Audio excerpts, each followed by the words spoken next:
Bismillahirrahmanirrahim. Assalamualaikum warahmatullahi wabarakatuh.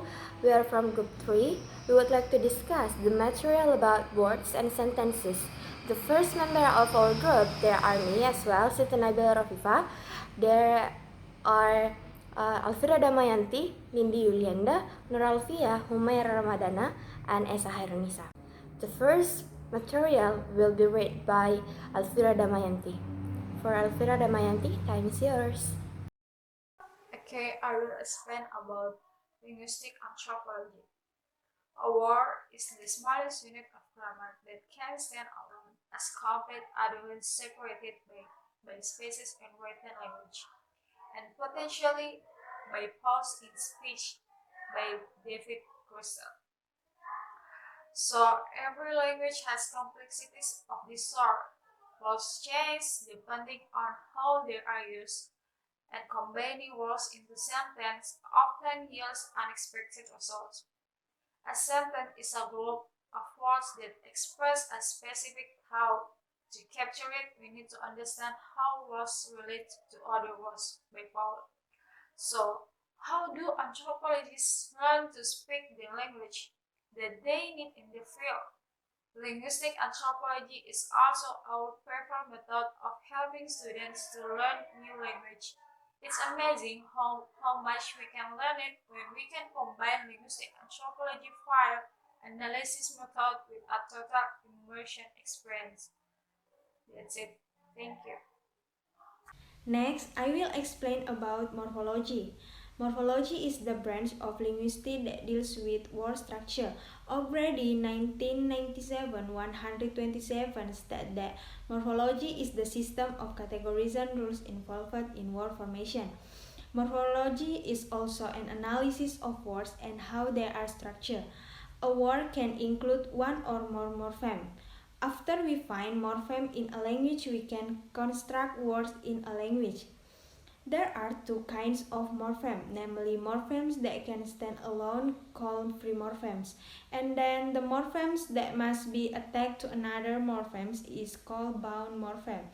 For example, helper can be broken down into smaller units. Each unit has a meaning that contributes to the word. Help and ER combine to create a word describing a person who provides assistance or aid. Meaningful units such as there are called morphemes. For example, in the farmer wants to kill duckling, the bound morphemes ER, S, and ling cannot stand on their own.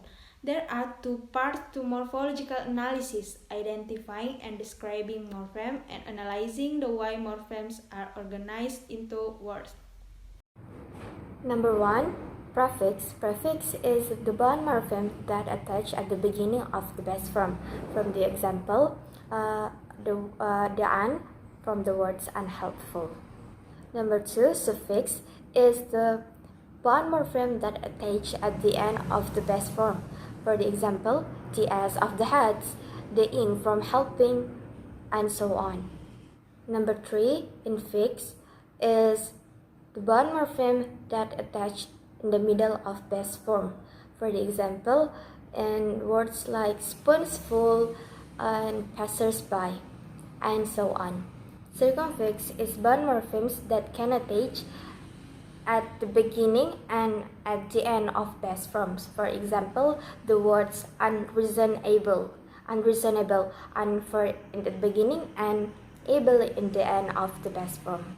Reduplication is the process of creates an affix from an existing base form, then attach it to the base, then attach it that affix to the base form. For example, we have pitter patter, okie dokie, and flim flam. Interweaving. Interweaving is the process in which morphemes are interspersed within base of the form. For the example, as you can see, the Arabic word on the slide. Portmanteau is the process which morphemes blend into one another. For the example, the bound morphemeness to the word happy changes the word from an adjective, happy, to a noun, happiness. And for the last, there is allomorph. Allomorph is suppose we decide to plunge into a language, identify some of its Morphemes.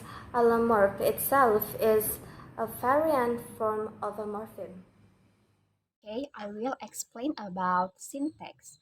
In linguistics, syntax is the set of the rules, principles, and processes that govern the structure of sentences in given language, usually including word order. Knowing about word formation in a language doesn't automatically tell us how to arrange words into sentences.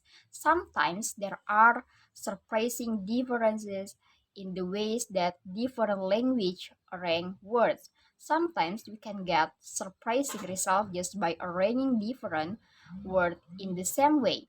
For example, the boy ran hurriedly, reads differently than hurriedly the boy ran. The difference may be slight, but the syntax in each sentence conveys a different meaning and perhaps a different mental image. Okay, well, I'll explain about ambiguities and other difficulties. Ambiguity is a type of meaning in which phrase, statement, or resolution is not explicitly defined, making separate interpretation possible. Even if we have identified and described all the substitution frames, and we have described the general order in which they seem to occur and the restriction that seem to apply, we may encounter some phrases that are difficult to decode for other reasons. For example, fruit flies like banana. Coal kills farmer with axe. In fruit flies like a banana, it is possible to think of verb flies as either a verb or as a noun with modifier preceding it. Depending on which kind of substitution frame you choose, the interpretation of the sentence is different. If flies is a verb, then fruit actually can take off and fly, and we have to think that it's the method of fly may be resembled to banana. But if flies is a noun, then we are more likely to think that the insect that we call flies like or eating a banana. Every language probably has interesting ambiguities like this. As we can see, describing the grammar or morphology and syntax of a language can be complex task. This is because a language is a living thing, spoken by real people rather than a set of word lists and grammar rules that we can learn from books. I think that's enough from me. Thank you. I'm the last speaker and I would like to explain about kinds of grammar. There are three kinds of grammar, namely prescriptive grammar, descriptive grammar, and generative grammar. I'll explain one by one. First, prescriptive grammar. Prescriptive grammar is a set of rules about language based on how people think language should be used. In a prescriptive grammar, there is right and wrong language. Example, we love steak and shake. He and I eat grilled cheese and chili there. Use he rather than his in subject position. Second, descriptive grammar. Descriptive grammar is a set of rules about language based on how it's actually used.